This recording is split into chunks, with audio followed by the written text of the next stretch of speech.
Like Paige Beckers has broken her silence about this matchup against Caitlin Clark. I played against Caitlin in the W. Just what was it like? What was the atmosphere like today? Yeah, it's fun. Anytime we can compete against each other. We're two competitors who just want to win, and who have grown up to be playing against each other, playing with each other. So it's great, and the environment's great here. I feel like every game is a sellout, and so they have a great home court advantage. So overall, yeah, great environment. Paige Beckers, I'm gonna be real. You did your thing. You nice. You did your thing. But you're not Caitlin Clark. Let's just be clear. You're not Caitlin Clark. And by the way, she is the best whistle in the WNBA. She hacked Sophie Cunningham and got somehow was given as an offensive foul. And she fouled Caitlin Clark on a fast break. Caitlin went flying into the rim post, and the refs just ignored it. This game was an absolute blowout. Dallas Wings didn't know what hit them. Everybody ate in this game. Let's just jump right into it. Paige Buchers were just annihilated by Caitlin Clark in their first professional contest, and the outcome was far from close.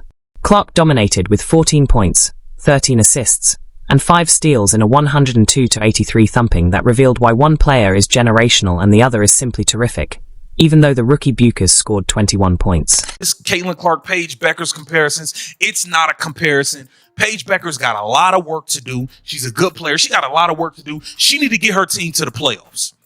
Once she get her team to the playoffs, we can holler. All you Angel Reese fans out there, once she get her team to the playoffs, we can holler. Until then, Caitlin came in and got the worst team in the league directly to the playoffs off the bat. Started out 1-8, went to the playoffs, man. Paige Beckers has been going through growing pains while she's been down there in Dallas. They have a 6-16 record, and they simply cannot figure out a way to get it done. Now, ultimately, she performed, man. She played at a very high level. She had 21 points, 4 assists, and 4 rebounds. She was shooting phenomenal from 3. Paige put up a good fight, but ultimately her team just fell short. You were likely informed by your social media feeds that this would be the fight of the century.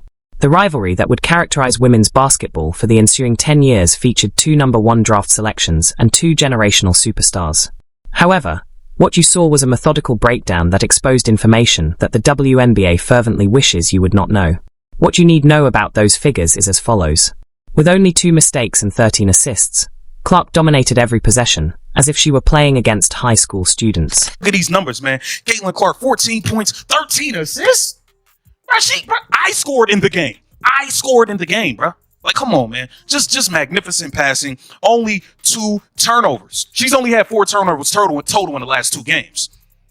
Really think about that. 24 assists to 4 turnovers in the last 2 games. Yeah, okay. Okay. Caitlin Clark, I'm not joking when I say this. Caitlin Clark is Demon Caitlin's back. Demon Caitlin's back. Caitlin swats JJ Quinterly. Watch this here. She swats Quinterly. She screams in Quinterly's face. She then gets the ball, looks straight up, and throws an inch perfect pass to Sophie Cunningham for a layup. If she throws that pass 2 inches lower, it's stolen. 2 inches lower and that pass is stolen. Like, that is something that no other player in this league can do. That's what we're talking about when we are referring to Caitlin Clark running the show. Is this what Stephanie White needs to see? To finally say to herself, oh, all right. However, it is not the startling aspect. What transpired when the camera stopped recording and the league's attempt to hide the incident are the disturbing details. A blowout was visible to your eyes. However, you were not privy to the psychological warfare that Clark launched. Every defensive stop, every pass, and every theft was designed to undermine the Wings' confidence as well as their game strategy. And it was successful. However, there is another aspect of this performance that the WNBA would want not to be publicized. If you're as enamored with Clark's supremacy as I am, hit the like button and leave a comment if you're prepared for her to take over the league as a whole. New York Liberty, we can beat them. We already did. The Minnesota Lynx, we can beat them. We already did. We can beat anybody if we play in this Caitlin Clark style. That's just a fact. There ain't a point guard in the world that could mess with her at all. It's not even close. The Indiana Fever dictated when they run like this. I don't believe there is a team in this league that can beat the Indiana Fever at all. Let's go. Oh, Lexi Hall coming down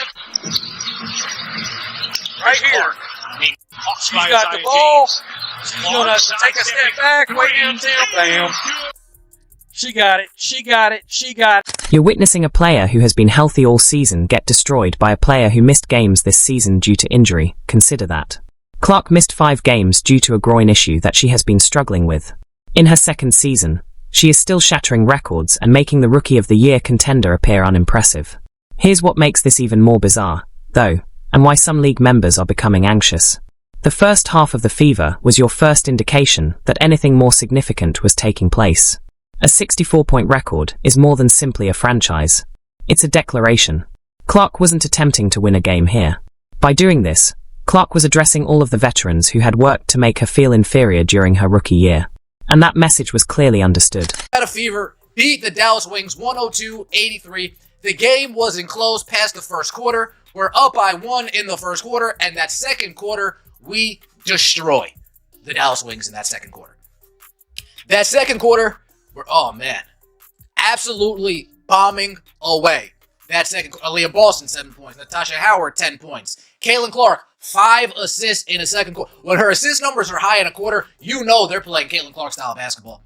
You know they're pushing the pace, pushing the tempo. I'm surprised Stephanie White didn't have a heart attack. I'm surprised she didn't bench all the starters coming out of the half. I'm glad she didn't. Seriously. If we take the second half against the Atlanta Dream and the first half against the Dallas Wings, that is a 40-minute span of what looks like Caitlin Clark basketball. However, the events that followed will make it clear why some individuals want Clark to fail. Your media attempted to convince you of a competition that never materialized. This second-year star versus rookie storyline was developed over several months, implying that Buchers posed a threat to Clark's hegemony. Then, over the course of 40 minutes of basketball, you witness Clark methodically ruin that narrative.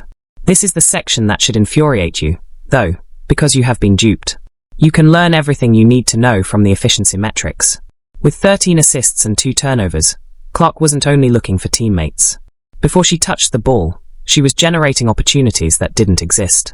That's what separates an exceptionally skilled player from someone who changes the game itself. However, some experts will not discuss these figures for a reason. Y'all see the playmaking, bro? The backdoor passes. Come on, once the 3-ball start rolling again, y'all really in trouble. You see the post game posting up Lil Quinterly. Spin off of her, step back, midi. Y'all said she didn't have a midi. Okay. When Caitlin has the ball, they are the best show in basketball. And it's easier for Kelsey Mitchell. It's easier for Aaliyah. It becomes easier for Natasha Howard if she buys in. It's easier for Sophie. It's easier for everybody. And then when you've got Ari McDonald, who showed today, by the way, that when Caitlin is off the floor, she can push the tempo too. That is exactly what we've wanted. Caitlin Clark running the offense, being the innovator of offense, the distributor of offense for the Indiana Fever. This is exactly what we mean. Right here. Recall that this man had a triple-double against the Chicago Sky to start the 2025 season. 20 points, 10 rebounds, 10 assists, 4 blocks, and 2 steals in a 93-58 thumping that sent a message to the league. Clark was already performing at a level that made the other players appear to be playing in slow motion, while the others were still recovering from the off-season rust. It is impossible to exaggerate the historical background of what we are seeing.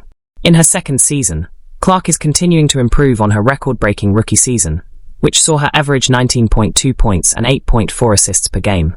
A 23-year-old is continuing to rewrite the sport's record books of players who have been in the league for more than 10 years. Clark is now has the 5th most double-doubles with points and assists in WNBA history. All right, now to put that into some context, she's played 1 year plus into this season, and she's missed 10 games. Think about that for a moment. Caitlin Clark has reached 200 points and 100 assists this season, the fastest to do so in a single season in WNBA history. Oh yeah, folks, this feels like last year, right? Caitlin Clark broke this record, Caitlin Clark broke that record, she hops in the top 5 here. Oh yeah. Today's game was at least that first half. Woo! Folks, just watch. Let me operate. That's what Caitlin Clark said. Caitlin Clark showed why she's the best guard in this league. Caitlin Clark showed why, when you give her the ball, the Fever are the best show in basketball. That type of persistent domination has psychological effects that go beyond numbers. However, this is what reveals the WNBA's dysfunction in its entirety. This is the same league that, rather than celebrating their clear meal ticket, spent Clark's first season attempting to discredit her. Veterans voiced their displeasure with the attention she got. Officials appeared to permit critics to criticize her without consequence, and members of the media questioned whether she deserved the publicity. Their immediate response was to try to humble their most marketable athlete in their history.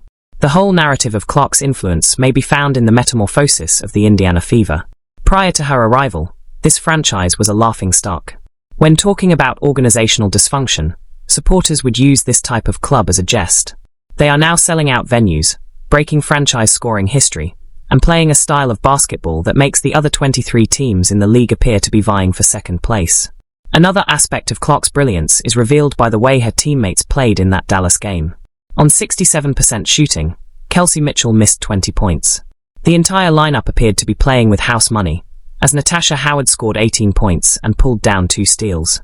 That is the result of having a player who, just by being on the court, improves everyone around her. Every sports broadcast should have focused on the game's assist totals as the main narrative. Clark is accountable for over half of the team's 29 assists, which is only one short of the franchise record. She is more than simply a scorer.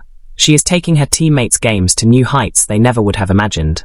Her presence has the ripple effect of turning good players become celebrities and role players into real contributors. The way Clark was treated during her first season stands out, and especially because it was in stark contrast to the league's frantic need for stars. For the entirety of its history, the WNBA has battled with relevancy and exposure. Then a player emerges who has the power to alter that story on their own. Rather of accepting their golden goose, they allowed pettiness and envy to almost ruin the greatest thing that had ever occurred to their league. It is impossible to overlook Clark's financial significance. The Fever's games are now a must-watch on television. Everywhere she plays, attendance has increased dramatically, and the WNBA has at last a player who can get national attention without resorting to staged controversy. When Clark plays, the league's television ratings are higher than when she doesn't, which reveals who is actually generating interest in women's basketball. Clark's already impressive talent set was further enhanced by the defensive effect she had in the Dallas game. 5 thefts are not unintentional. They are the outcome of a player who is proficient enough in the game to foresee events before they occur.